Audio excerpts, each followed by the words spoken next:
우선 데이터셋은 scikit-learn의 데이터셋 모듈에서 제공되어지는 형태로 저희가 아이리스 데이터셋을 가지고 왔고요. 그 데이터셋을 보시면 150개의 붓꽃 샘플하고요. 그 다음에 4개의 특성이 있는 걸 알 수가 있고, 레이블들은, 각각의 레이블별로 50개씩 균일하게 그 레이블이 있는 걸 확인을 했습니다. 그래서 저희는 훈련셋과 테스트셋, 훈련 레이블과 테스트 레이블을 80%와 20% 비율로 나눴고요. 그 다음에 층화 추출을 해서 훈련셋과 테스트셋에서 각 레이블들이 일정한 비율로 유지가 될 수 있도록 저희가 만들었어요. 그래서 모양을 보시면 훈련 세트는 120개의 샘플 4개의 특성, 그리고 테스트 셋은 30개의 샘플 4개의 특성을 가지고 있고요. 훈련 레이블 120개. 이 120개는 각각의 레이블마다 40개씩 들어있고요. 그 다음에 테스트 셋은 30개의 레이블이 들어있고, 역시 마찬가지로 10개씩 1대 1대 1 비율을 유지를 하고 있습니다. 특성들을 전처리하기 위해서, 스케일링을 하기 위해서 스탠다드 스케일러를 저희는 사용을 했고요.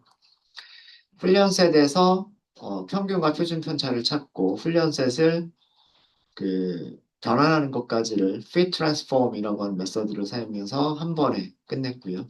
그 결과가 이렇게 만들어졌습니다. 그 다음에 테스트셋에서는 트랜스폼 메서드만 호출을 해서 스케일링 된 테스트 셋을 찾았고요.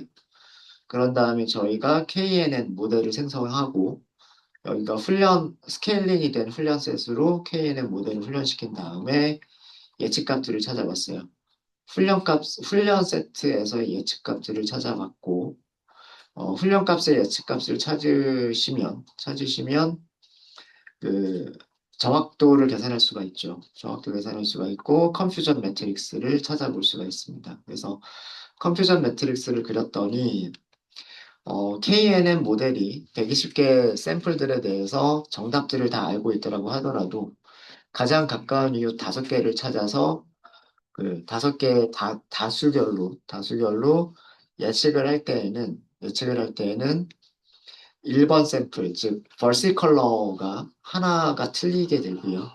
버지니카도 2개가 틀리는, 그래서 전체 120개 중에서 3개가 틀리는 그런 모습을 확인할 수가 있었고, 그래서 정확도는 97.5%의 정확도를 보여준다. 라고 하는 걸 찾았습니다. 그리고 이 컨퓨전 매트릭스는 히트맵이라고 하는 형식을 통해서 시각화를 할 수가 있고요. 세토사를 이쪽이 실제 값이라고 생각하시면 돼요. 이쪽이 예측 값이라고 생각하시면 되고요. 실제 세토사라고 정확하게 예측한 게 40개. 그리고 세토사가 아닌 걸로 예측한 거는 하나도 없고요. 실제 벌시 컬러라고 예측한 게 39개, 벌시 컬러가 아니라고 예측한 게 1개가 있습니다. 그리고 실제 버지니카를 버지니카로 예측한 게 38개가 있고요. 버지니카를 세토사나 벌시 컬러로 예측한 게 2개가 있다. 라고 하는 것까지를 저희가 확인을 했어요. 그래서 그 정밀도, 재현율, F1 스코어, 그리고 정확도까지를 한 번에 볼 수 있는 클래시피케이션 리포트를 봤죠. 자, 여기까지는 훈련 세트의 정확도가 97.5%가 나온다라고 하는 걸 확인을 한 거고요. 확인을 한 거고. 자, 이번에는 저희가 테스트 셋에서 예측값들을 찾아볼게요. 테스트 값에서 예측값은 테스트 PRED라고 하도록 하겠습니다. 변수 이름은. 훈련이 끝난 모델에서 프리딕트 메서드를 호출하시면 예측값들을 찾을 수가 있고요. 이때 배열은 테스트 셋을 주시면 돼요. 테스트 셋이 스케일링 되지 않은 거는 X테스트, 스케일링 되어져 있는 거는 XTE 스케일드니까 이걸 이용하시면 돼요. 그러면 예측값들 찾을 수 있죠. 30개밖에 없으니까 다 출력해 볼까요? 이렇게 해서 다 출력을 해보시면 이렇게 30개를 예측을 했다는 얘기예요. 이건 예측값이에요. 그래서 이거는 테스트 셋의 예측값들을 찾은 거고요. 실제 값하고 한번 비교해 볼까요? Y 테스트가 얘가 실제 값이에요. 어, 테스트 셋의 실제 값이죠. 테스트 셋의 실제 값이에요.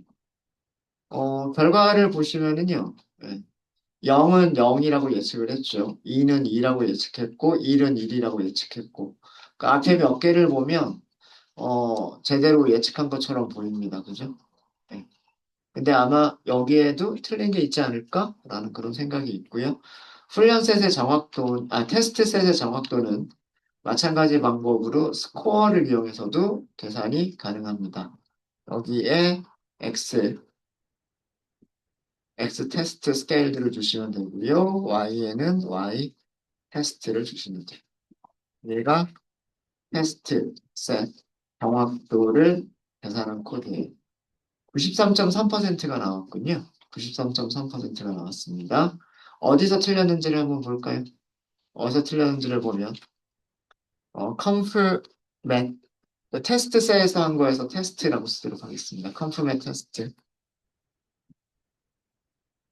컨퓨전 매트릭스 그 다음에 실제 값은요. 실제 값은 Y 테스트가 가지고 있고요. 그 다음에 예측 값은 테스트 PRED가 가지고 있어요. 그래서 conf met test를 출력을 해보시면 30개 중에 2개 틀렸군요.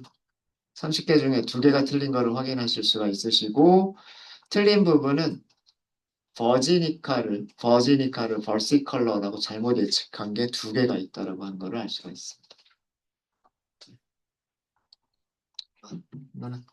레이블 실제 레이블이 2 실제 레이블이 2라고 하는 거는 버지니카를 의미를 합니다. 버지니카 2인 샘플 샘플을 레이블이 1은 벌시 컬러를 의미를 하고요. 1로 잘못 예측한 음, 예측한 예측한 것이 몇 개? 2개 있다는 얘기예요. 그리고 다른 부분에서는 틀린 건 없어요. 물론 훈련셋과 테스트셋을 다르게 나눴으면 틀린 부분이 다르게 나타날 수도 있어요. 벌시 컬러에서 틀린 부분이 나타날 수도 있고 뭐 버지니카에서 나타날 부분이 있고 그래서 이런 결과에서 우리가 알 수 있는 거는 벌시 컬러라고 하는 그 품종하고 붓꽃의 품종하고 버지니카라고 하는 붓꽃의 품종은 길이와 두께라고 하는 랭스와 위드스라고 하는 그 네 가지 특성을 가지고서 분류할 때 약간 혼동스러운 부분들이 있구나. 꽃의 모양이 좀 비슷하게 생겼구나. 꽃의 크기나 그런 것들이 비슷하게 생겼구나라고 하는 거를 이렇게 아실 수가 있어서. 많이 틀린 거는 아니죠. 많이 틀린 건 아닙니다. 자, 이것도 우리가 히트맵으로 그릴 수가 있어요. 히트맵으로 그려보시면 SNS 히트맵 데이터는 컴프 맵 테스트로 그리시면 되고요. 그 다음에 여기서도 C맵을 레드로 할까요? 빨간색으로 하고요. 그 다음에 애노테이션을 추르러 주시면 그 색깔들 위에 숫자들이 표시가 될 겁니다. 일단 여기까지만 먼저 보시면 네. 요 숫자를 표시한 게 요 부분이고요. 그 다음에 두 번째 숫자를 표시한 게 이 부분이고요. 그 다음에 여기 숫자들을 표시한 게 이 부분입니다. 이렇게 나오죠. 그 다음에 012라고 하는 숫자 대신에 실제 그 레이블 이름들을 써주고 싶으시면 어, 우리 점심시간 직전에 했었던 것처럼 엑스틱 레이블스 이거를 아이리스의 타겟 네임스 사용하시면 되고요. YTIC 레이블스도 마찬가지로 아이리스의 타겟 네임스 이용하시면 돼요.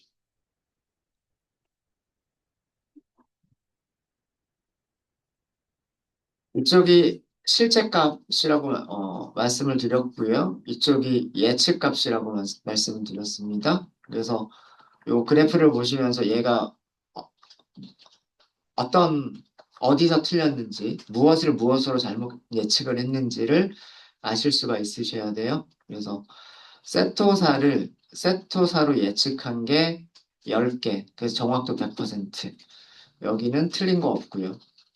벌시 컬러를 벌시 컬러라고 예측한 게 10개, 잘못 예측한 거는 하나도 없어요. 네, 버지니카로 예측한 게 8개, 벌시 컬러로 잘못 예측한 게 2개. 그래서 여기서는 정확도가 80%가 나와요. 버지니카만 보면. 그래서 이런 내용들을 알 수가 있고요.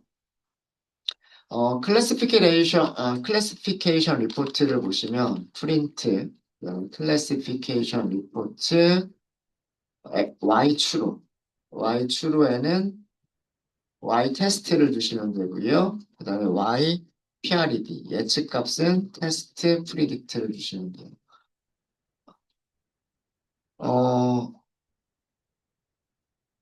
벌시 컬러의 정밀도가 83%고, F1, 그 다음에 재현율은 100%고, 두 개의 조합 평균인 F1 스코어는 91%.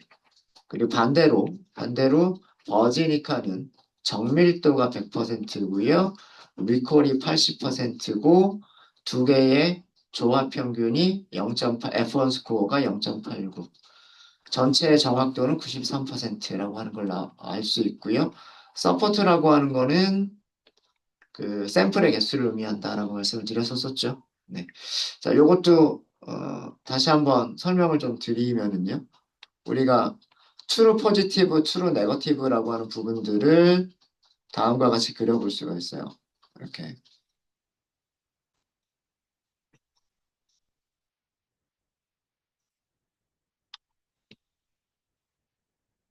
이쪽을 실제 값으로 생각을 하시고요. 이쪽을 예측 값으로 생각하시면 됩니다. 실제 값이 양성인 것과 음성인 것이 있을 거고요. 예측 값이 양성인 것과 음성인 것들이 있을 거예요. 여기를 true positive, 여기를 false negative, 여기를 false positive, 여기를 true negative. 진짜 양성, 가짜 음성, 가짜 양성, 진짜 음성. 이렇게 얘기를 하는 부분이고요. 자, 우리 벌시 컬러를 양성으로 볼게요. 벌시 컬러를 양성이다. 라고 보면, 나머지는 음성이 되는 거예요. 나머지는 음성이 되는 거죠. 그러면 실제 10개를, 10개라고 제대로 맞췄죠. 여기가 10개. 그 다음에 벌시 컬러가 아닌 것들이 10개, 8개는 아니라고 제대로 맞힌 거예요. 그러니까 여기가 18개. 18개. 그 다음에 벌시 컬러가 아니라고 예측한 것들. 벌시 컬러가 아니라고 예측한 것들은 한 개도 없어요. 근데 벌시 컬러가 아닌 부분에서 벌시 컬러라고 예측한 부분들이 있어요. 여기. 그죠? 이 부분이 2개가 있어요. 합치면 전체가 30개죠.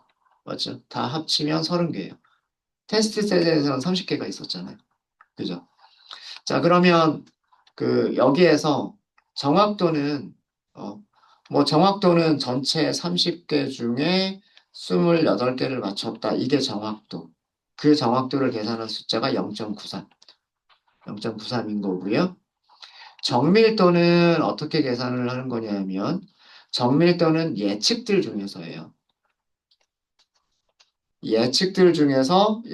중에서 정답의 비율이 정밀도예요. 이해되시죠? 그러면 정밀도는 어떻게 계산하는 거냐면 프리시저는 전체가 12개. 그 중에서 정답이 10개. 이렇게 되는 거예요. 그걸 계산한 값이 여기 0.83. 이게 0.83인 거예요. 이해되십니까? 그 다음에 재현율이라고 하는 거는 이렇게 계산한 거예요. 실제 양성들 중에서 정답이 몇 %냐. 그래서 실제 양성들을 보면 정밀도. 정밀도는 전체 샘플이 10개인데 10개를 다 맞췄단 말이에요. 그래서 이게 0, 1.0, 1.0. 그래서 여기 정밀도가 1.0이라고 계산이 되는 거예요. 그리고 0.83하고 1.0을 조합 평균을 내면 그게 0.91이 나오는 겁니다. 여기 나온 값들 이해되십니까? 이해되세요? 버지니카 가지고 한번 해볼까요? 버지니카 가지고.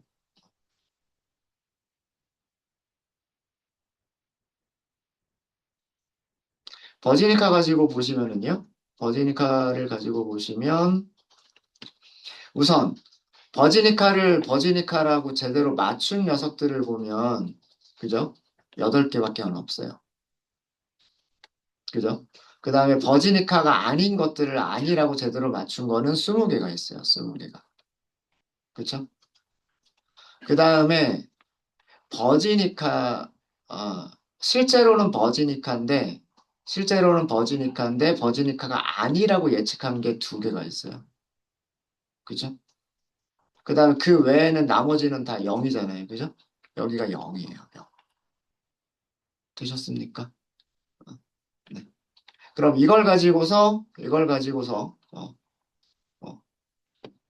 계산을 해보면, 여기에서의, 여기에서의 정확도는 전체 30개 샘플 중에서 8개밖에는 못 맞, 28개를 맞춘 거예요. 여기서도 전체 30개 중에서 28개를 맞춘 거죠. 그래서 이게 0.94. 0.94. 무엇을 양성으로 하든지 간에 이 정확도는 항상 똑같아요. 정확도는 항상 똑같고.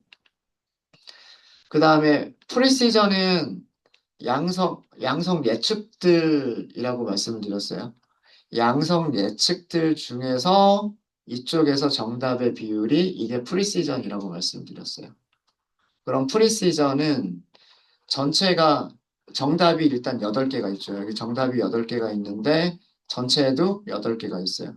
그래서 정밀도가 1.0이에요. 정밀도가 1.0이고요.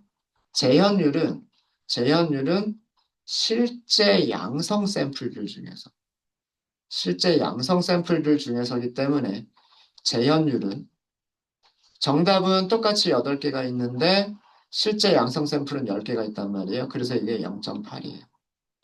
그래서 여기가 0.8. 그리고 1과 0.8의 조합 평균 계산해 보면 그건 0.89가 되고요. 네. 이해되셨습니까?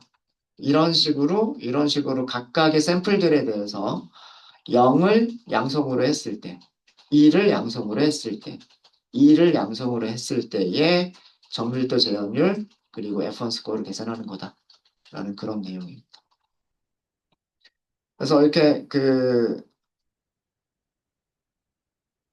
일단 정확도만 놓고 보면, 당연히 훈련 세트에서의 정확도가 훈련되지 않은 세트에서의 정확도보다는 높게 나오는 게 일반적입니다. 예, 당연히 머신이 학습한 데이터에 대해서는 잘 맞춰야 되는 게 일반적으로는 맞는 얘기고요. 그래서 97%.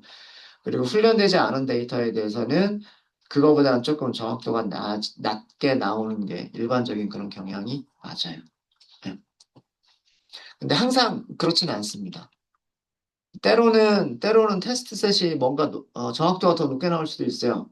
그거는 그 어떤 상황이 그런가라고 하는 것들을 좀 생각을 좀 해보셔야 돼요.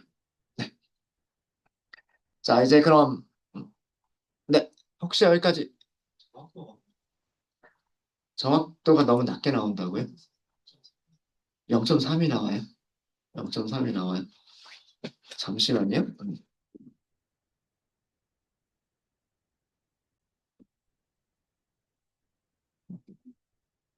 어, 우리가 무슨 일을 한 건지를 아셔야 돼요. KNN이라고 하는 모델을 우리가 훈련을 먼저 시켰고, 훈련셋으로 훈련을 시켰고요. 그 다음에 그 스케일링된 테스트 셋을 넣어서 예측해봐라 라고 했어요. 이때 이 스케일링된 테스트 셋은 KNN이 알고 있지 않는 데이터예요. 그러니까 레이블을 전혀 모르고 있는 0, 1, 2가 어떻게 0, 1, 2가 있는지, 레이블이 어떻게 되어 있는지 모르는 세트예요.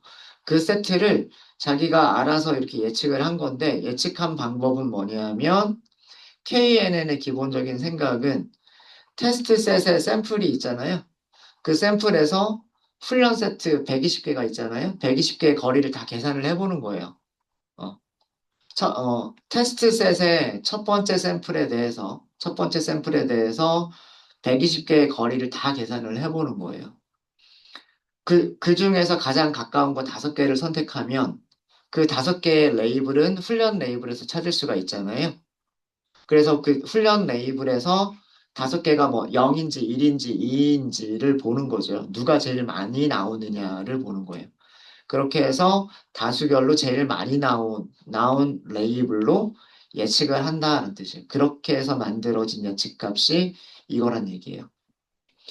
두 번째 샘플도 마찬가지예요. 테스트 셋에서 두 번째 샘플 꺼내서 훈련 셋 120개와의 거리 120개를 다 계산하고 그 중에 가장 가까운 거 5개를 선택을 하면 5개 중에는 2라고 하는 레이블이 제일 많았다는 얘기예요. 그런 식으로 30개를 다 가장 가까운 이웃들을 계산해서 30개를 다 레이블을 찾아보니까 이런 레이블들을 찾았다는 얘기고요. 근데 실제값하고 비교를 해봐야 되겠죠. 그래서 예측값과 실제값이 얼마나 같으냐 다르냐 이거를 비교해 본 게 그게 스코어예요, 스코어. 그래서 틀린 부분이 2개가 있다라고 하는 거를 우리가 찾은 거예요. 어디에서? 실제로는 버지니카인데 실제로는 레이블이 2인데 레이블이 1이라고 잘못 예측한 게 2개가 있다라고 찾은 거예요.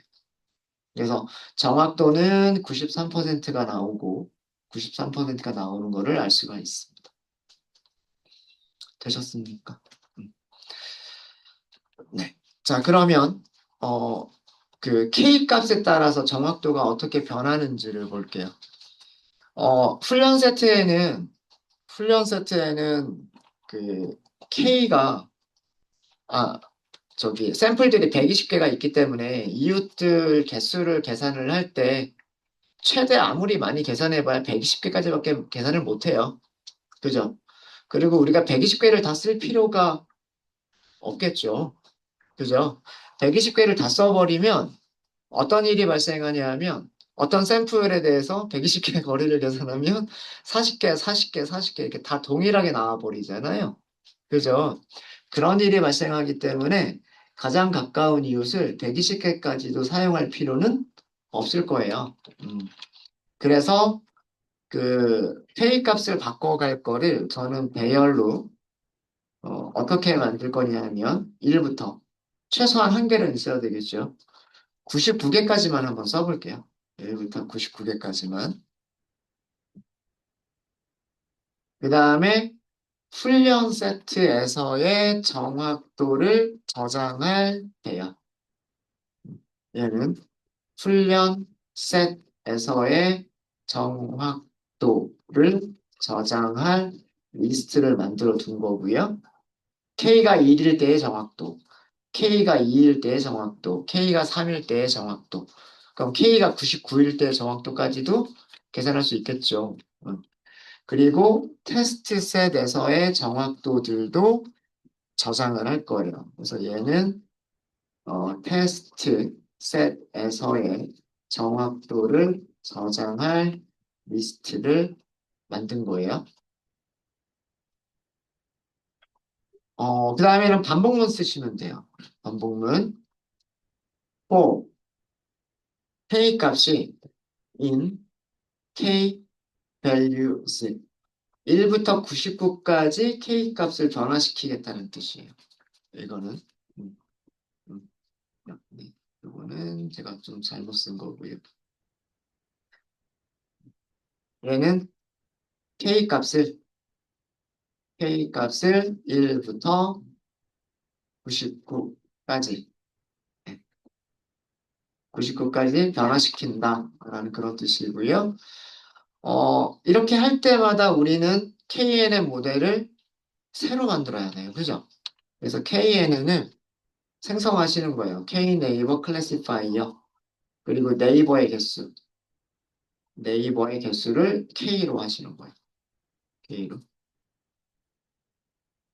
그러면 1일 때는 가장 가까운 이웃 하나만 찾아서 예측하겠다는 뜻이고, 2일 때는 가장 가까운 거 두 개를 찾아서 예측하겠다는 뜻이고, 3일 때는 가장 가까운 세 개를 찾아서 예측하겠다는 뜻이에요. 됐죠? 음. 자, 어, 훈련셋의 정확도를 계산하기 위해서는 트레, TR, TRACC라고 말할까요? 어, 정확도 하나만 계산하겠다. 아, 죄송합니다. 훈련을 안 시켰군요. 훈련을 먼저 시켜야 돼요. 이게 여기가 KNN 모델을 생성을 한 거고요. 생성을 한 거고 그 KNN을 훈련을 시키셔야 돼요. 2차원 배열은 X-train scaled, 1차원 배열은 Y-train 이렇게 하시면 돼요. 얘가 뭐냐면 KNN 모델을 주어진 K 값으로 KNN 모델을 훈련시킨다라는 그런 내용이에요. 훈련시켰으면 이제 우리는 훈련 셋에서의 정확도도 찾을 수 있고 테스트 셋에서의 정확도도 찾을 수 있어요. 훈련 셋에서의 정확도는 KNN 점 스코어로 바로 계산할 수가 있고요. XN은 X train scaled 레이블 주셔야 돼요. 실제 값하고 비교하기 위해서 Y train이라고 하는 레이블 주셔야 됩니다. 얘가 훈련된 모델을 가지고 훈련 셋 정확도를 계산을 한 거예요. 가장 가까운 이웃이 하나밖에 없으면은요. 훈련셋에서 훈련셋 자기 자신에서 가장 가까운 점은 자기 자신이잖아요.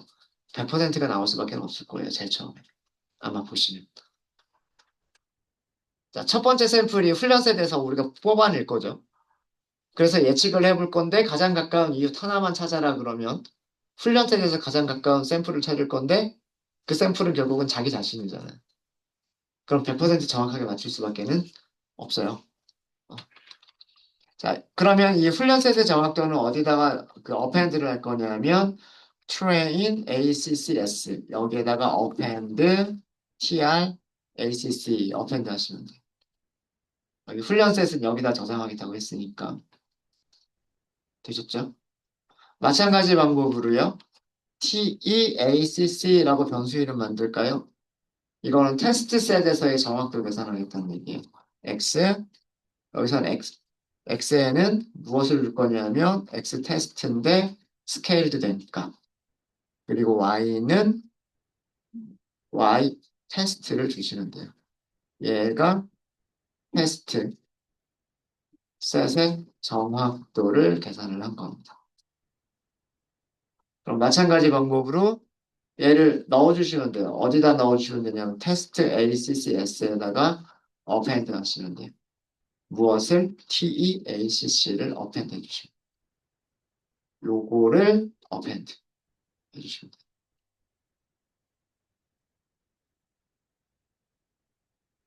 다 끝난 다음에 프린트만 한번 해볼까요? 프레임 ACCS 하고요. 그 다음에 테스트 ACCS라고 하는 변수 두 개를 프린트 해보시면 K값이 1일 때 훈련셋은 100%, 테스트셋은 96%, K값이 2일 때 훈련셋 96%, 테스트셋 93%, K값 3일 때 훈련셋 95.8%, 테스트셋 93.3% 이렇게 나옵니다. 자, 이제 이거를 시각화를 한번 해볼게요. 훈련셋의 정확도를 시각화를 해보도록 하겠습니다. 플롯, 플롯이 선그래프 그려주는 거니까 플롯으로 그리셔도 될 거예요. X축은 K values, Y축은 train ACCS. 얘는 파란색으로 그릴게요. 동그라미 넣어주고요. 실선으로 그리도록 하겠습니다. 그리고 레이블은 출력, 정확도 이렇게 쓸게요. 자, 일단 처음에 요거 하나만 먼저 그려보죠. show. 네, 이렇게 그려졌습니다. 점들이 너무 붙어 있죠? 이거는 우리가 plt.figure를 가지고서 피겨 크기를 좀 조절을 할게요. 피그 사이즈 주시면 되고요. 12, 4 이렇게 하면 아마 이렇게 좀 길게 나올 겁니다. 뭐 더 길게 보시려면 16? 이렇게 해도 보실 수가 있으시고요.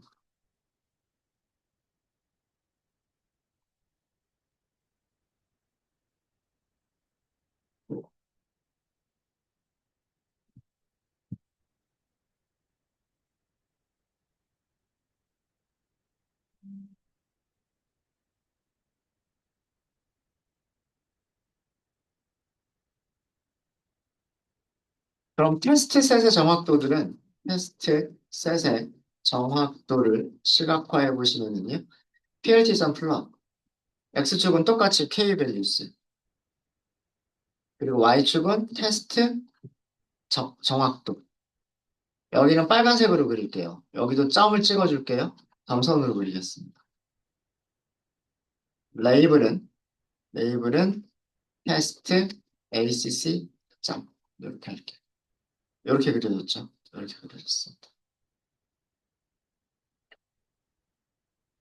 세로 길이도 조금 키울까요? 이렇게.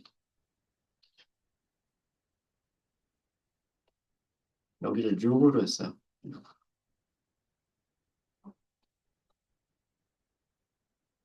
이제 몇 가지 정보들, 옵션들을 조금만 더 넣을게요.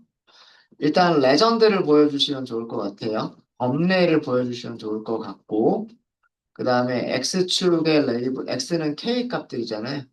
K, value라고 하시고요.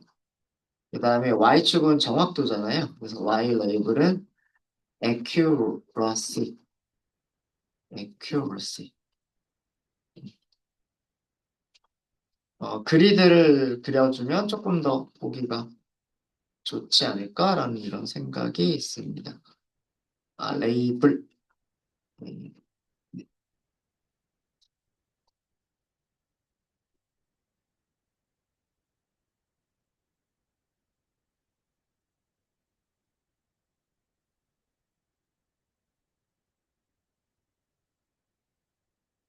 네.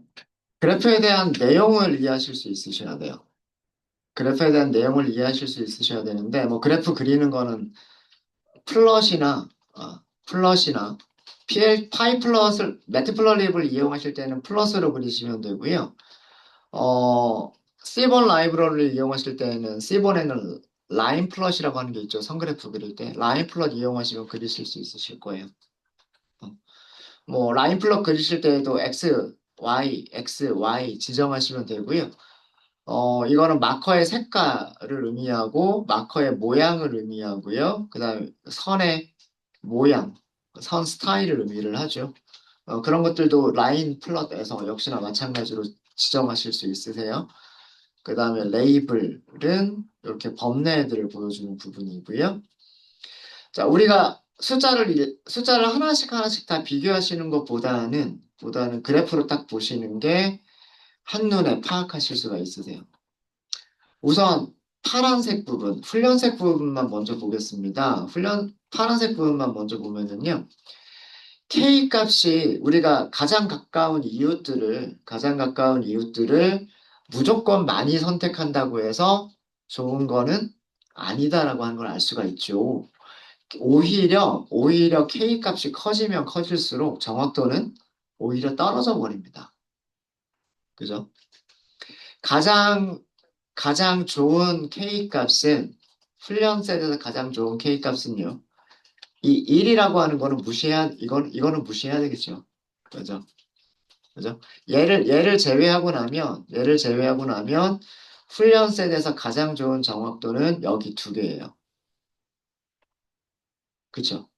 여기가 몇 번째인지를 보면 1, 2, 3, 4, 5, 6, 7. 5번하고 7번이에요. 그러니까 가장 가까운 이유 5개나 7개를 선택했을 때가 훈련 세트에서 정확도가 제일 좋을 때예요. 테스트 셋에서는 언제가 제일 좋으냐 하면 가장 가까운 이웃 7개를 선택했을 때예요.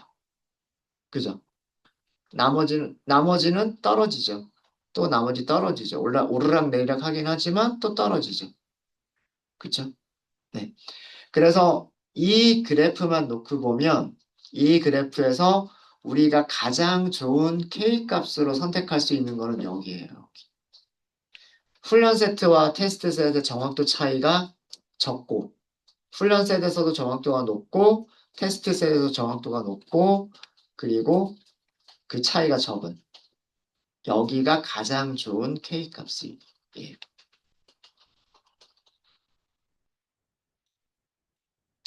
일반적으로는 지도학습인 경우에 훈련 셋의 정확도가 테스트 셋의 정확도보다는 좋은 게 일반적입니다. 여기 있는 몇 개의 점들을 제외하고는요. 이 근방에 있는 이 근방에 있는 몇 개의 점들을 제외하면 나머지는 전부 다 빨간색 점들이 파란색 점들보다는 아래쪽에 있죠. 물론 여기서 몇 개가 나타나긴 하네요. 여기가 몇 개가 나타나긴 하는데 일부분들을 제외하면 일반적인 경향은 학습한 데이터는 정확도가 높고 학습하지 않은 데이터들은 정확도가 낮은 게 일반적입니다. 근데 그 차이가 클 수도 있고요. 이 차이가 클 수도 있고, 이 차이가 굉장히 작을 수도 있어요. 어떤 모델이 좋은 거냐면, 훈련되지 않은 모델도 훈련된 샘플들과 거의 비슷하게 예측하는 게 좋은 모델이겠죠. 그러니까 머신러닝이 알고 있지 못하는 데이터에 대해서도 머신러닝이 알고 있는 값들의 데이터들과 비슷하게 예측하는 게 더 좋은 모델이란 말이에요. 이해 되십니까? 네. 그래서 이 그래프에서 이게 최적의 K 값을 찾아나가는 과정인데, 최적의 K 값을 찾는 과정에서 가장 좋은 K 값은 7이다라고 하는 걸 저희는 발견을 한 거예요. 이 아이리스라고 하는 거에서. 아이리스라고 하는 거에서. 여기서 분류에서 이런 용어가 있어요. 과적합 혹은 과대적합. 과대적합이라고 하기도 하고 그냥 과적합이라고도 얘기를 하기도 합니다. 이거는 알고 있는 훈련 셋에서의 정확도가 테스트 셋에서의 정확도보다 큰 경우를 과대적합이라고 얘기를 하고요. 어, 과소적합. 과대적합을 영어로는 오버피팅이라고 얘기를 합니다. 피팅이 너무 심하게 됐다라고 해서 오버피팅이라고 얘기를 하고요. 과소적합은 피팅이 제대로 이루어지지 않았다라고 해서 언더피팅이라고 얘기를 해요. 얘는 오히려 훈련셋의 정확도가 테스트셋의 정확도보다 낮은 경우에요. 훈련셋에서의 정확도가 테스트셋에서의 정확도보다 작은 경우, 반대의 경우, 반대의 경우를 과소적합이라고 얘기를 합니다. 일반적으로 지도학습에서는 지도학습, 그러니까 훈련셋과 훈련 레이블을 다 제공을 하는 거죠. 첫 번째 붓꽃은 첫 번째 붓꽃은 세토사다. 두 번째 붓꽃은 버지니카다. 세 번째 붓꽃은 벌시컬러다. 이런 식으로 그 샘플 데이터와 훈련 레이블을 같이 제공하는 거를 지도학습이라고 하는데, 지도학습에서는 일반적으로 과대적합이 일어나기가 쉬워요.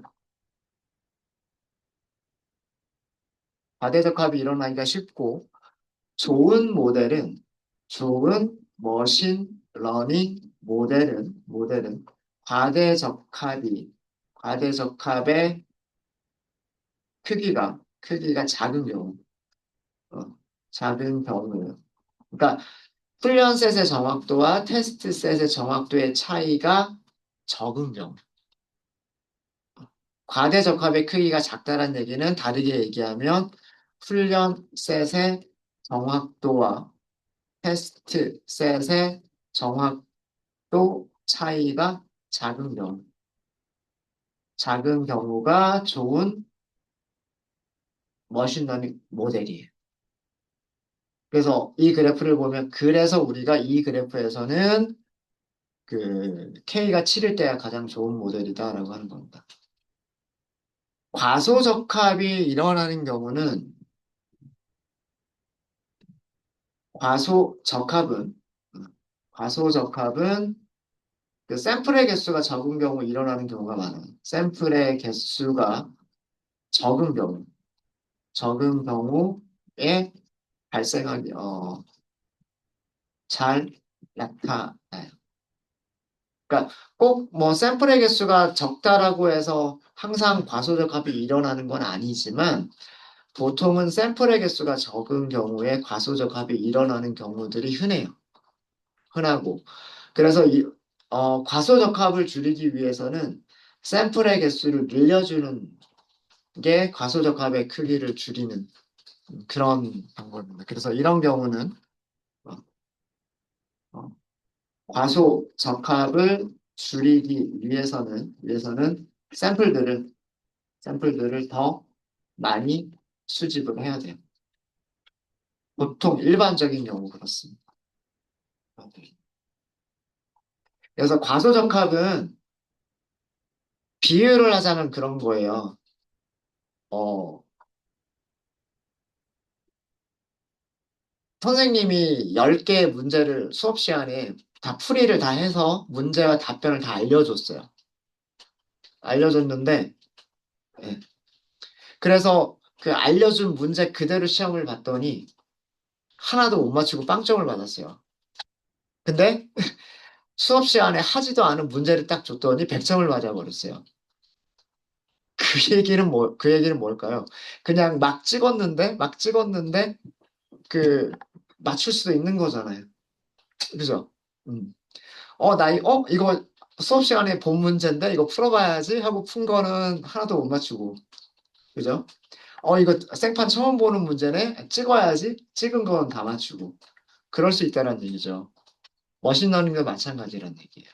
머신러닝도 원래는 어, 머신이 알고 있는 데이터는 잘 맞춰야 되는 게 일반적이고, 머신이 알고 있지 않은 데이터에 대해서는 잘 못 맞추는 게 일반적이어야 되는데, 모르는 데이터를 더 잘 맞춘다? 이거는 우연히 그런 결과가 나왔을 가능성이 큰 거예요. 그냥 찍었는데, A 아니면 B니까, A 아니면 B 아니면 C니까 그냥 딱 찍은 건데, 예, 그 찍은 게 맞췄을 가능성이 있는 거죠. 어.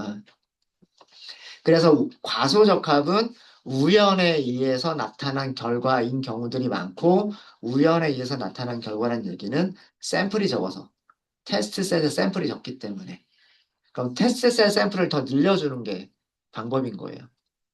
또 그렇다고 훈련셋을 마냥 줄여버릴 수는 없잖아요. 그쵸. 그러니까 훈련셋도 늘려주고 테스트셋도 늘려주는 어떤 그런 방안을 우리가 생각을 해봐야 돼요. 예, 그럼 그냥 실제로는 새로운 샘플들을 더 많이 수집하는 게 첫 번째 방법이고요. 두 번째 방법은 기존의 샘플들을 훈련할 때 섞어서 다시 한번 쓰고, 테스트 셋도 섞어서 다시 한번 쓰고, 뭐 그런 방식으로 훈련 셋과 테스트 셋을 늘려주는 그런 방식도 있습니다. 그래서 이 그래프를 보시면 이 그래프들 중에서 요 부분 있죠. 요 부분. 빨간색이 파란색보다 위쪽으로 올라와 있는 부분, 그리고 요 부분. 요 부분은 과소적합이에요. 이 부분은 과소적합이고요. 그 이외의 나머지 부분들은 과대적합이라고 보시면 됩니다. 근데 이 부분들은 과대적합이 조금 적은 부분들이고요. 여기서는 과대적합이 조금 커요.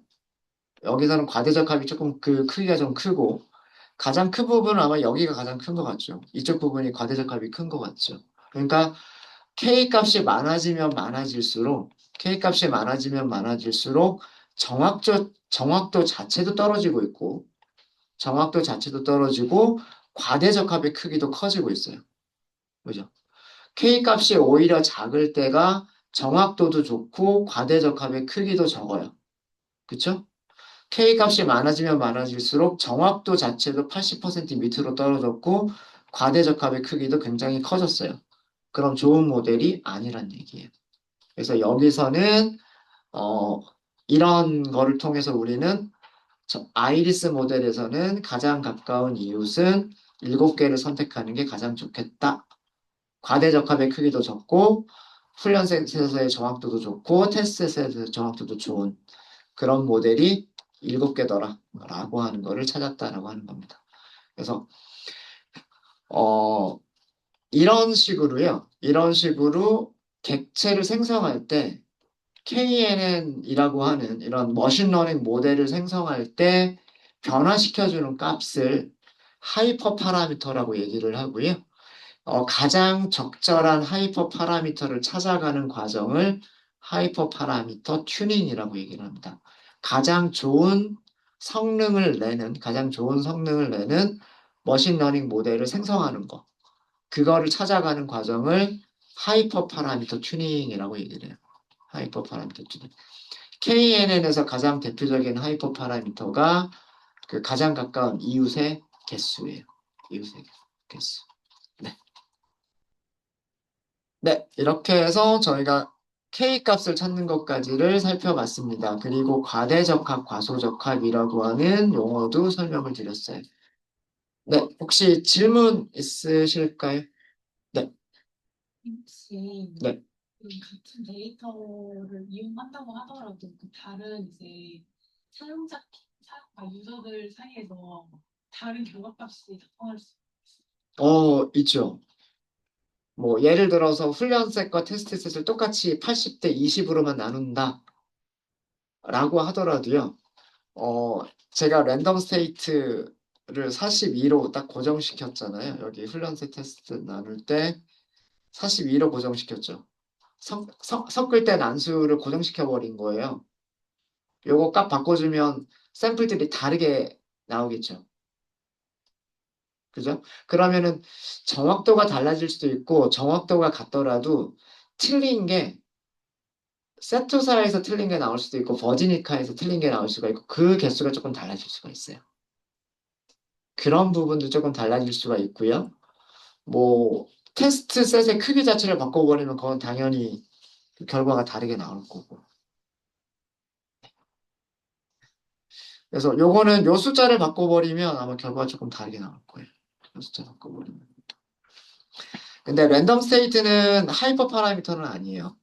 얘는 우리가 그, 이걸로 그 좋은 모델을 찾을 때 랜덤 스테이트를 사용하지는 않습니다. K값 같은 것만 사용하고 이거는 그 여러분들이 나온 결과하고 제가 나온 결과하고 어디서 몇 개가 틀렸나 이게 정확하게 똑같이 보이게끔 하기 위해서 시드를 똑같이 맞춘 것 뿐이고요.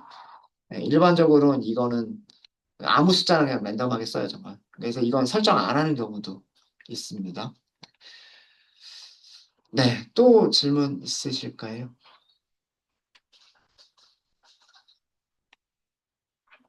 그래서 전체 과정을 다 봤어요. 데이터 프레임을 가져온다, 훈련셋과 테스트셋을 나눈다, 전처리를 한다, 모델을 생성하고 훈련한다, 그리고 하이퍼 파라미터를 튜닝한다, 라고 하는 것까지를 보여드렸습니다.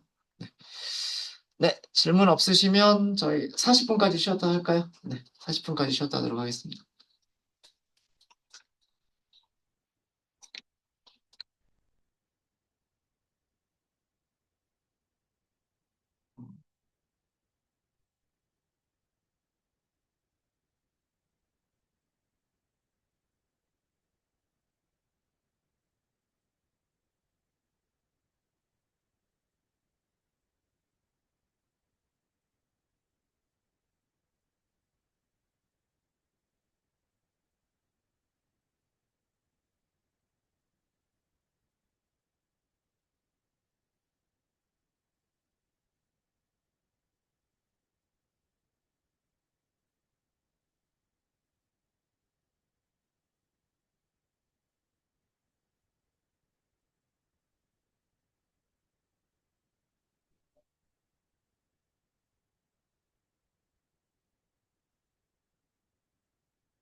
음.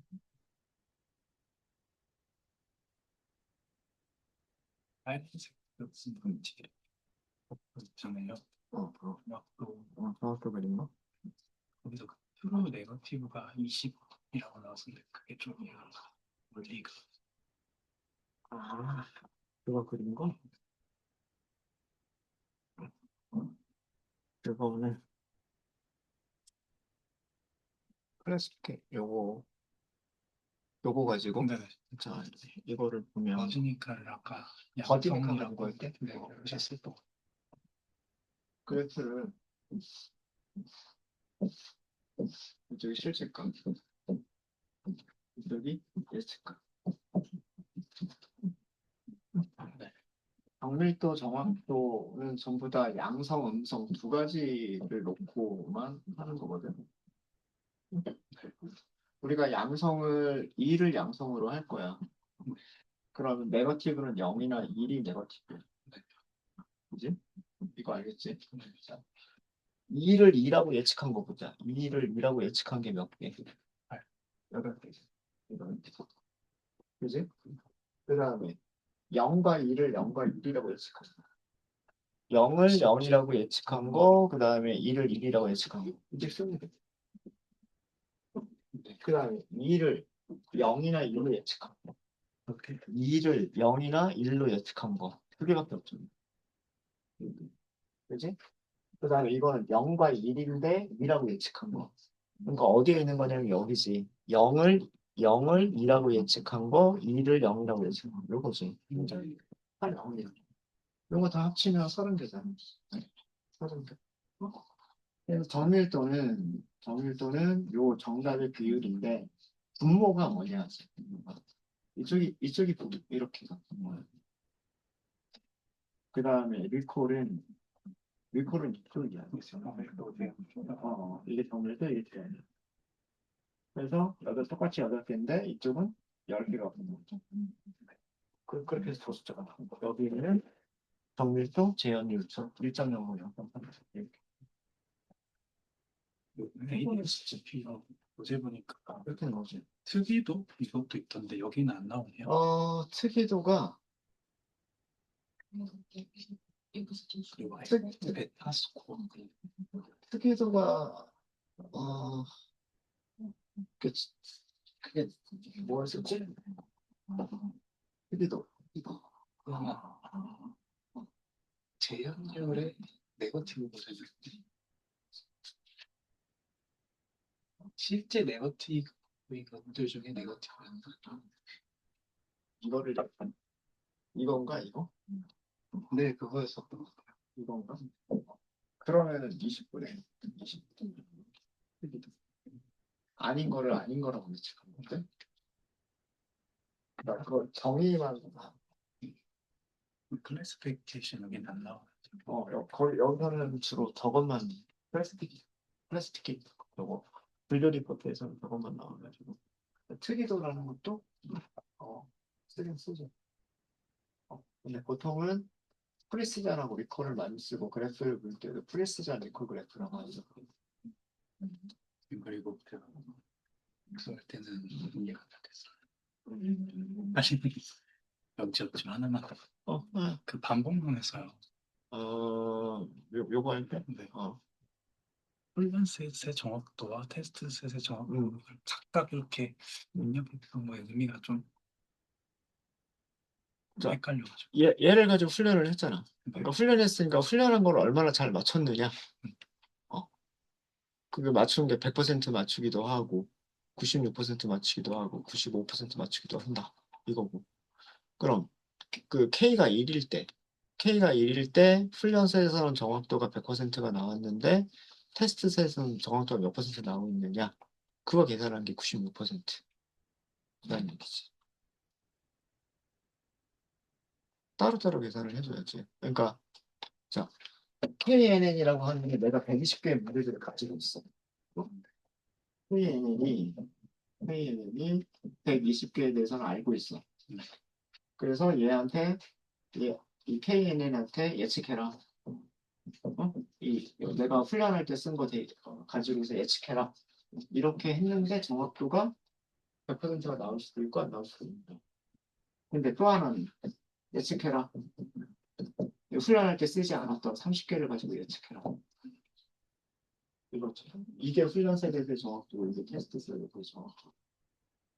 비교를 해야 되는 이유가 뭐냐면, 어? 실제로 우리가 머신러닝이라고 하는 거는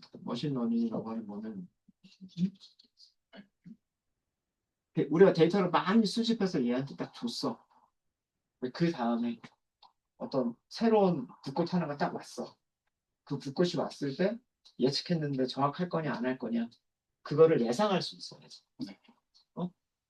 어? 예측한 값이 맞는지 틀리는지를 예상할 수 있어야지.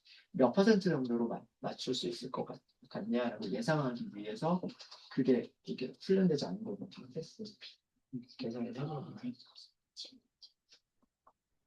우리가 하는 게 물류 분석이니까 일단 예측하라고 학습은 시키는데 새로운 게 들어왔을 때는 새로운 게 들어와도 90% 정도, 뭐 여기서는 97% 훈련된 데이터에 대해서 97%의 정확도를 보이고 있고, 그 다음에 훈련되지 않은 그럼 우리 모델은 훈련되지 않은 데이터가 와도 96%의 정확도는 보여줄 것이다. 라고 그걸 하기 위해서는 이게 있어요. 알 수가 있는 거죠. 얘만 가지고 알 수가 있는 거죠. 그래서 이 밑에서 그린 빨간 게 훈련되지 않은 데이터들은 이렇게 예측할 것이다.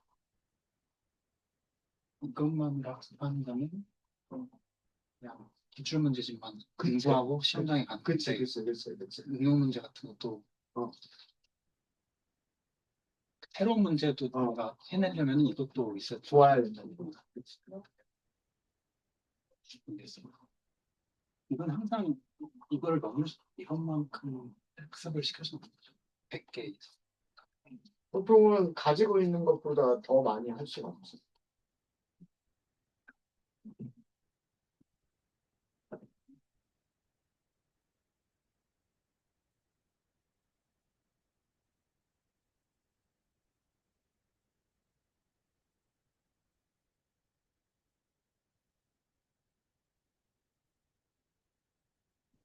쓰시나요? 언제나요? 근데 이거 쓰고 와도 돼요? 여기 톱밭으로 뽑아도 되죠? 편해지는 건 아니고? 어? 편해지는 게 아니고? 아니, 수업을 받겠다는 쫓아내면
네.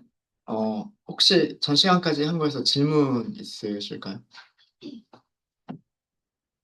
질문 없으십니까? 네. 쉬는 시간에 질문 주신 분이 계셔서 그거에 대해서 조금 말씀을 드리면, 우리가 훈련셋과 테스트셋을 나눠서 훈련셋에서도 정확도를 계산하고 테스트셋에서도 정확도를 계산하고 이렇게 두 가지로 계산을 하잖아요. 그런 이유가 뭘까요?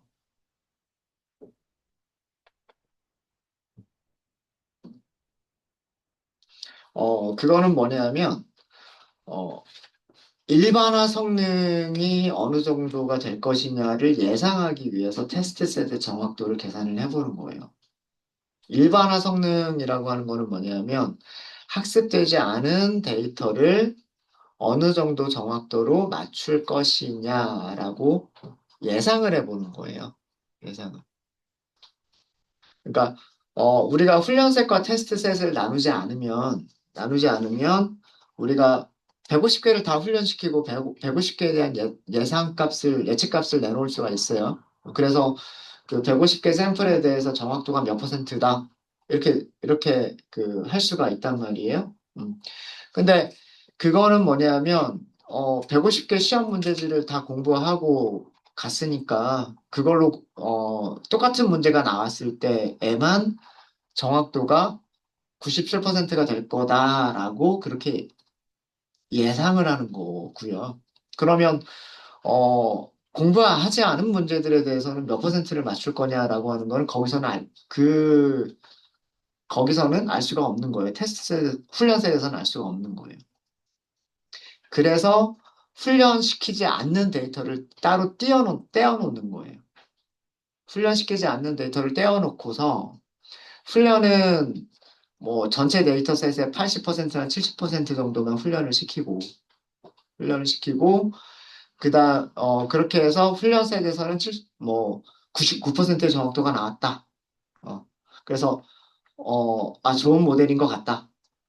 근데 그것만 가지고 판별을 내리는 게 아니라 정말 일반화 성능이 얼마나 좋으냐. 훈련되지 않은 데이터를 예측할 때 몇 퍼센트의 정확도를 보여줄 것인가를 예상하기 위해서 어, 훈련되지 않은 데이터들에 대해서 정확도가 몇 퍼센트일지를 예상해 보기 위해서 계산하는 게 테스트셋에서의 정확도를 계산해 보는 거예요. 그래서 가능하면 훈련된 데이터의 정확도와 훈련되지 않은 데이터의 정확도 그 차이가 가능하면 적을수록 좋은 모델인 거죠. 그러니까 어떤 문제가 들어와도 비슷하게 맞출 거다라는 얘기죠. 내가 요만큼만 공부를 했으면 그 다음에는 어떤 값들이 들어오더라도 내가 공부한 거 내에서 그거랑 비슷한 점수로 맞출 거다라고 예상해 볼 수가 있겠다라고 하는 게 그게 그 테스트 셋에서 정확도를 계산해 보는 목적인 거예요. 어, 그리고 가능하면 그 차이가 적으면 적을수록 좋은 거고요. 가능하면 그 차이가 적으면 적을수록 좋은 거고 일반적으로는 훈련 셋에서의 정확도가 좋은 게 일반적이에요. 테스트 셋보다는. 그래서 그런 상황을 과대적 합이라고 얘기를 하는 거고요. 과대적 합의 크기가 적을수록 좋은 모델입니다. 그러니까 일단은 정확도가 좋고, 정확도가 좋고, 좋은 상태에서 과대적 합의 크기가 적은 모델이 좋은 모델이다라고 하는 거예요. 그래서 그런 과정은 하이퍼 파라미터 튜닝이라고 하는 과정을 거쳐서 최적의 모델을 찾아 나갑니다. 근데 또 이것만 하는 게 아니고요. 여러 가지 모델을 또 비교를 해봐요. KNN은 97%고 과대적합은 적다. 뭐 그 다음에 어떤 다른 모델, 예를 들어서 서포트 벡터 머신이라고 하는 거를 써봤는데 서포트 벡터 머신은 정확도가 99%고 테스트 셋에서는 98%가 나오더라. 그럼 그건 더 좋은 모델이 되겠죠. 그렇게 모델별로도 또 비교를 하셔야 돼요. 하나의 모델에 대해서도 하이퍼 파라미터를 튜닝하면서 K가 7일 때 KNN 모델이 가장 좋은 모델이다. 이렇게 찾아내야 되고, 그 다음에 또 여러 개의 머신러닝 모델들을 또 비교를 하셔야 돼요. KNN, 디시전 트리, 뭐 서포트 벡터 머신, FG 부스트 등등등등등 여러 가지를 또 테스트를 해보면서 훈련스 테스트셋 다 해보는 거예요. 그러면서 정확도가 좋고 과대적 합이 적은 모델들을 찾아 나가는 거죠. 그렇게 해서 가장 좋은 모델을 하나를 선택을 하게 되는 겁니다. 그거를 최종 모델로 선택하게 돼요. 그러니까 우리는 지금 KNN 하나만 가지고서 하고 있는 그런 거예요. 되셨습니까? 그래서 여러분들 교재에는 그냥 간단하게 fish라고 하는 것만 가지고 그리고 fish도 도미하고 빙어라고 하는 물고기만 가지고 했잖아요. 그래서 그리고 그 물고기들은 크기 차이가 너무 커요. 도미는 큰 물고기고 빙어는 굉장히 작은 물고기여서 분류하기가 되게 쉬웠고 정확도가 다 100%가 나오는 그런 모델이었지만 이렇게 붓꽃만 보더라도 모양이 비슷하게 생긴 꽃들이 있어가지고 아무리 훈련을 시킨다고 하더라도 이렇게 혼동이 되는 부분들이 머신러닝 모델이 정확하게 찾지 못하는 부분들이 있어요. 네, 그거를 우리가 본 거죠. 100%까지는 나올 수가 없더라. 어, 뭐 97%, 98% 정도가 최선이겠다라고 하는 거를 찾은 거예요. KNN에서는. 네, 되셨습니까? 되셨죠? 네. 아, 제가 쉬는 시간 녹화를 안 끄고 갔었구나. 네, 그럼 그냥 계속 이어서 하도록 하겠습니다.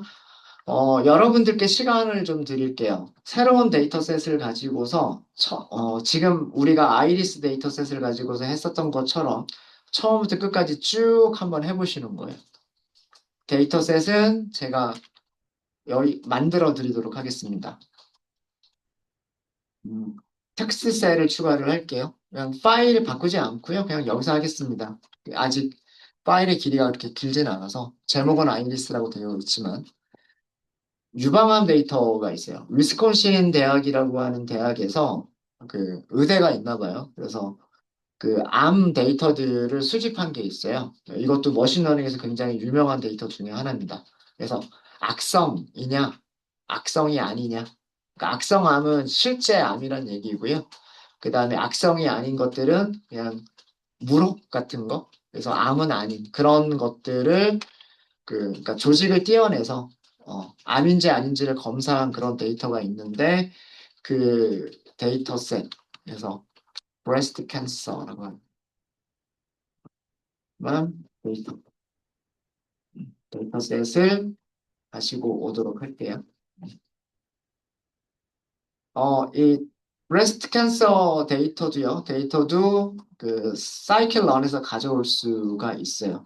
가져올 수가 있고요. 그래서 어, 간단하게 브레스트 캔서 그냥 캔서라고 할까요? 캔서, 암이라고 하도록 하겠습니다.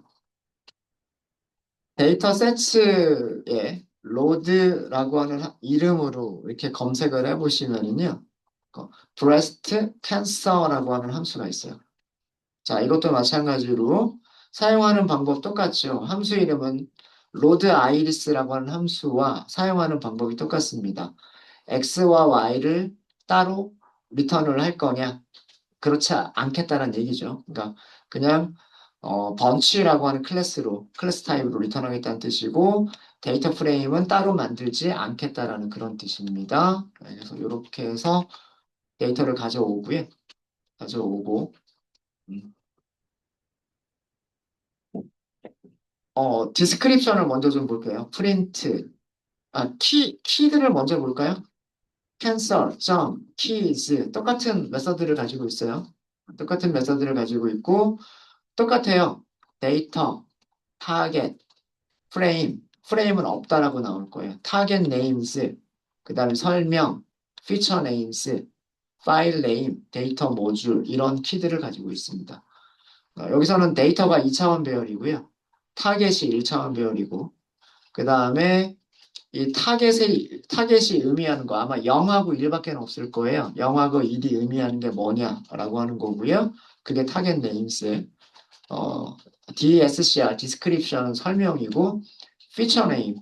여기 데이터가 아마 컬럼이 좀 많을 거예요. 그 컬럼의 이름들이 Feature Name이라고 생각하시면 돼요. 자, 그래서 일단 설명을 먼저 좀 볼게요. print, cancer, DSCR. 이렇게 해서 출력을 해보시면, 프린트문이 되게 많죠. 유방암 데이터 이렇게 되어 있어요. 브레스트 캔서 데이터 이렇게 되어져 있고요. 위스콘신 진단 데이터셋이다 이렇게 되어져 있습니다. 위스콘신이라고 하는 대학교에서 진단 데이터들을 수집한 거다라고 되어져 있어요. 넘버 오브 인스턴스라고 되어 있죠. 인스턴스들의 개수. 다시 얘기하면 샘플 데이터의 개수가 569개란 뜻이에요. 569개고요. 숫자 타입의 속성들이 30개가 있다라고 되어져 있습니다. 30개. 그러니까 컬럼이 30개나 있을 거예요. 컬럼이 30개가 있을 거고요. 그 30개의 이름들이 뭐 반지름이라고 하는 게 있고, 텍스처라고 하는 게 있고, 페리미터라고 하는 게 있고, 에리어라고 하는 게 있고, 등등등등등이 있어요. 그러니까 그렇게 생각하시면 돼요. 그뭐 조직 검사 같은 거를 해서 조직을 떼어냈는데, 뭐 아니면은, 저도 정확하게는 잘 모르겠어요. 저도 이쪽 분야가 전문가는 아니어서, 이게 조직 검사를 한 건지 아니면은 뭐, MRI 같은 거를 찍어서 그 사진에 나타난 크기인 건지, 그 사진상에 나타난 어떤 종양의 크기일 수도 있잖아요. 조직 검사하기 전에. 사진이라고 생각해 볼까요? 예. 그래서 뭔가 불편해서 사진을 찍었어요. 그랬더니 뭔가 덩어리가 보였어요. 그러면 그 덩어리의 크기들을 우리가 측정할 수가 있겠죠. 사진상으로 측정이 가능할 거란 말이에요. 그게 그 덩어리의 반지름이나 덩어리의 텍스처나 덩어리의 둘레의 길이나 덩어리의 면적이나 이런 것들을 그 사진상으로 다 측정을 했다는 얘기예요. 그런 것들을 저장한 값이다라는 거고요. 그 다음에 클래스가 두 개가 있다라고 되어 있어요. WDBC 멜리그런트라고 하는 클래스와 WDBC B9이라고 하는 클래스가 있다라고 되어져 있는데, 앞에 그냥 접두사로 붙어 있는 거는, WD는 위에도 있지만, 위스콘신 다이어고노스틱, 그러니까, 위스콘신 대학의 진단 데이터란 뜻이고, BC는 브레스트 캔서란 뜻이고, 그러니까, 요거는 크게 의미가 없는 거고요. 멜리그넌트, 이게 악성이란 뜻이고, B9은 음성이란 뜻이에요. 그래서, 멜리그넌트가 진짜 암으로 판별이 된 거. 진짜 암이라고. 조직 검사를 해보면, 띄어내가지고 조직 검사를 해보면 암인지 아닌지 알 수가 있을 테니까. 그래서, 실제로 암인 데이터, 그 다음에 암이 아닌 그냥 무록 같은 그런 것들. 이렇게 두 가지 종류가 있다는 얘기예요. 그래서 멜리그넌트를 우리는 양성이라고 생각하시면 돼요. 진짜 암, 양성이라고 생각하시면 되고, B9을 음성, 가짜 암, 혹은 뭐 물혹 이렇게만 생각하시면 돼요. 이게 30개 변수의 이름입니다. 30개 변수의 이름이고 뭐 반지 이름의 평균, 텍스처의 평균, 페리미터의 평균, 에리어의 평균 등등등등이 계산이 되어 있다라고 되어져 있고요. 보시면 그 단위들을 보시면은요. 레이디어스는 반지름인데 반지름은 6.9에서 28.11 센티미터, 단위는 전부 다 센티미터일 거예요, 아마. 그 정도 크기를 가지고 있고요. 텍스처라고 하는 거는 9.71에서 39.28까지를 차지하고 있고, 페리미터는 43.79에서 188.5 단위가 좀 커지고 있죠. 게다가 넓이로 가면 143.5에서 2501까지도 가요. 그죠? 그러니까 어떤 거는 단위가 10단위밖에 안 되는데 어떤 거는 100단위까지도 올라가고 어떤 거는 1000단위까지도 올라갑니다. 당연히 이 데이터셋은 스케일링을 해야 되는 데이터셋이에요. KNN을 사용하기 전에 그 스케일링을 하지 않으면 특성 스케일링을 하지 않으면 정확도가 굉장히 떨어지게 되는 그런 모델이에요. 심지어 지금 이런 것들 보면은요, 스무드니스, 부드러운 정도 뭐 그런 뜻일 것 같은데 0.002에서 0.031밖에 안 돼요. 숫자가 굉장히 작죠. 그렇죠? 이런 숫자들하고 그 다음에 에리어와 같은 이런 숫자를 비교해 보면 이 최대값이 2501까지 되는 숫자들하고 그 다음에 최대값이 0.031밖에 안 된 이런 숫자들하고 비교를 하면 거리 계산할 때 누가 가장 큰 영향을 미쳐버리냐면 에리어만 거리 계산할 때 가장 큰 영향을 미쳐버리겠죠. 스무드니스 같은 이런 변수들은 거리 계산할 때 아주 조금밖에는 거리에 영향을 미치지 못하겠죠. 그러면은 변수가 이렇게나 많지만 실제로 그 가장 가까운 이웃을 찾을 때에는 이런 녀석만 크게 영향을 미치게 되고 이런 녀석들은 영향을 거의 미치지 못하게 돼요. 그러면 KN은 얘네들은 아예 변수들을 제거해버리는 것과 다름이 없어요. 그래서 스케일링이 반드시 필요한 그런 데이터들입니다. 그런 데이터들이고요. 그래서 그런 설명들을 볼 수가 있고요. 클래스 디스트리뷰션이라고 되어져 있는데 분포예요. 멜리그런트가 212개가 있고 B9이 357개가 있다라고 되어져 있습니다. 그래서 이것도 확인해 보셔야 돼요. 우리 그 타겟이 있을 거예요. 타겟에 0이 몇 개인지 1이 몇 개인지를 보셔야 돼요. 그러면 이 숫자하고 맞아야 됩니다. 멜리그런트가 212개, B9이 357개. 그래서 두 개의 클래스가 그 동일한 이게 비율이 좀 다르죠. 비율이 좀 다르기 때문에 훈련 세대에서도 2대 3 비율, 뭐 대략 200개, 300개니까 거의 2대 3이잖아요. 그러니까 훈련 셋도 2대 3이 되고 테스트 셋도 2대 3이 되도록 그렇게 훈련 셋과 테스트 셋을 분리하는 게 좋겠다라고 하는 거예요. 음. 그리고 이 데이터가 수집된 건 이것도 상당히 오래된 데이터예요. 1995년도 11월이라고 되어져 있으니까 되게 꽤 오래된 데이터죠. 머신러닝에서 굉장히 유명한 그런 데이터셋 중에 하나입니다. 암을 얼마나 정확하게 예측하느냐라고 하는 그런 데이터셋이에요. 그러면서 뭐 어떤 레퍼런스, 어떤 논문들이 있다, 뭐 이런 것들이 쭉 있습니다. 자, 그러면 여기서도 우리가 X하고 Y를 만들어 볼게요. 캔서라고 하는 게 있었죠. 캔서에서 데이터라고 하면 얘가 특성 배열이 됩니다. 그죠? 특성 배열이 되고요. 그 다음에 Y는 캔서에서 타겟을 하시면 얘가 타겟 배열이 돼요. 그죠? 쉐입을 한번 볼게요. X점 쉐이프 569개가 있죠. 샘플의 개수가 569개, 특성의 개수가 몇 개? 30개라고 나오죠. 위에 디스크립션하고 같아요. 자, 이 결과는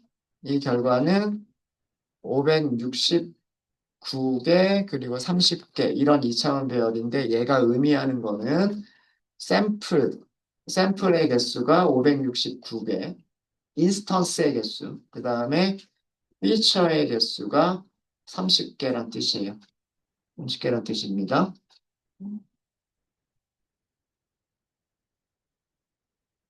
위쪽에 디스크립션하고 한번 비교해 볼까요?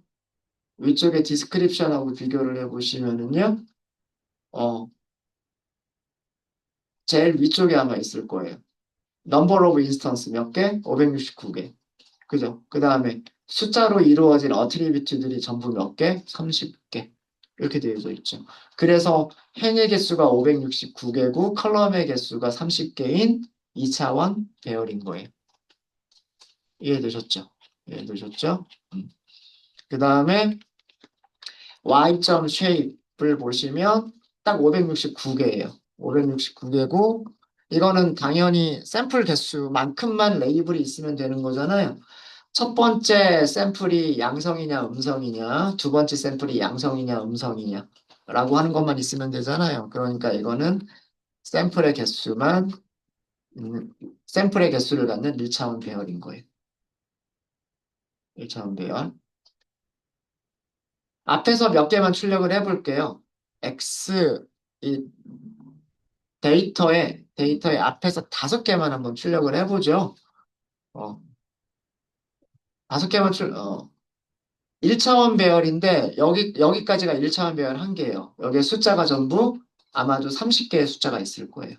30개의 숫자가 있을 거고 이게 첫 번째 환자의 데이터들.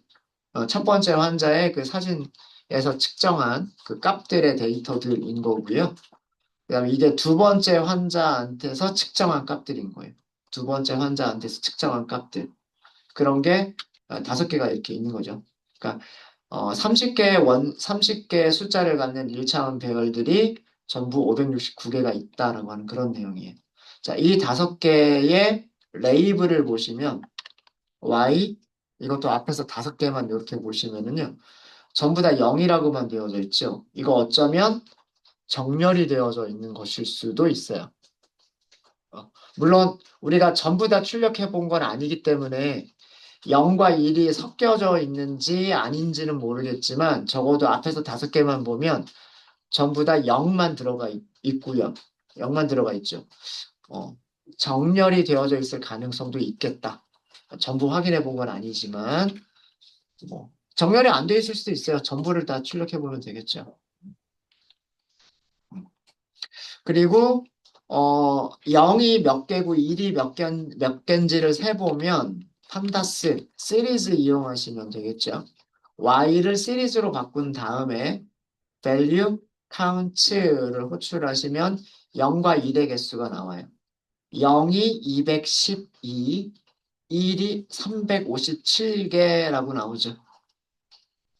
그죠? value count는 기본적으로 value들의 내림차순으로 정렬을 해버리기 때문에 숫자가 큰 게 먼저 나옵니다. 근데 요 0과 1이라고 하는 인덱스로 정렬해서 볼 수도 있죠. sort, 인덱스라고 하는 메서드 있지 않나요? 이렇게 하면 0이 212개, 1이 357개 이렇게 나오죠. 이렇게도 볼 수가 있어요. 자, 이거 문서하고 비교해 보시면은요. 우리 클래스들 간의 개수, 클래스의 개수가 멜리그넌트가 212개, B9이 357개라고 돼 있죠.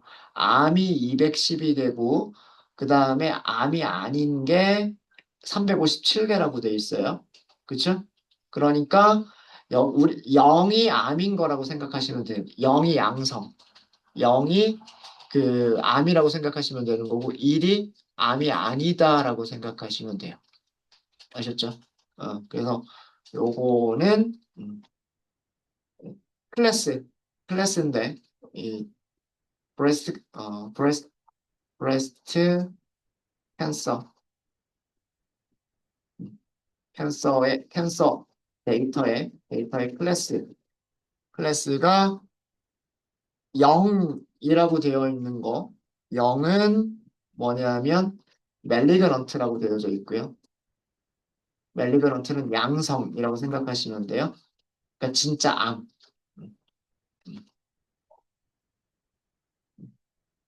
암이라고 생각하시면 돼요. 암. 그 다음에 1은 비나인 이렇게 되어 있는데 이건 음성이라고 생각하시면 되고요. 그러니까 이거는 암이 아니다라고 생각하시면 돼요. 암이 아니.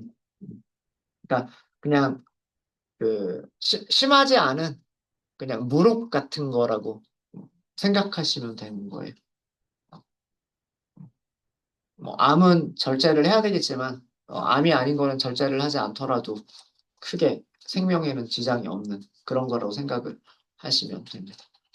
그래서 요거는 문서를 보고 0과 1이 어떻게 되어서 어떤 분포인지를 보고 문서에서는 멜리그런트가 212개, 그다음에 B9은 357개라고 했으니까 0이 암이구나. 1이 암이 아니구나.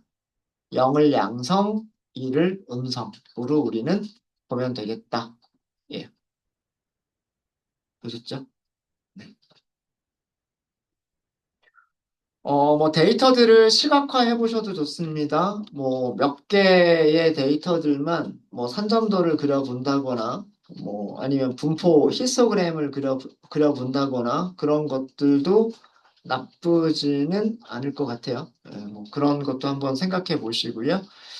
자, 여기까지 데이터들을 제가 데이터를 그 사이클런에 있는 예제 데이터를 가지고 와서 보여드렸고요.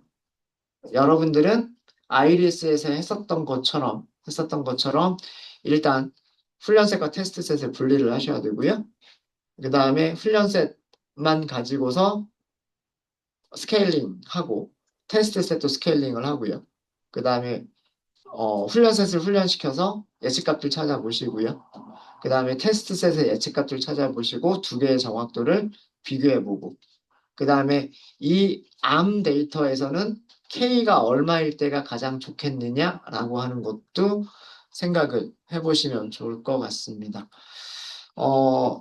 아이리스보다는 데이터가 좀 많죠. 아이리스는 150개밖에 없었는데 여기서는 두 개 합쳐가지고 500개가 넘으니까 거의 600개에 가까운 데이터가 있으니까요. 7대3 정도로 나눠도 괜찮을 것 같아요. 뭐 8대2도 괜찮을 것 같고 7대3 정도로 나누는 것도 괜찮을 것 같습니다. 네, 시간은 여러분들께 충분히 드릴게요. 1시간? 아니면 2시간? 1시간? 네, 1시간 정도 시간을 드리도록 하겠습니다.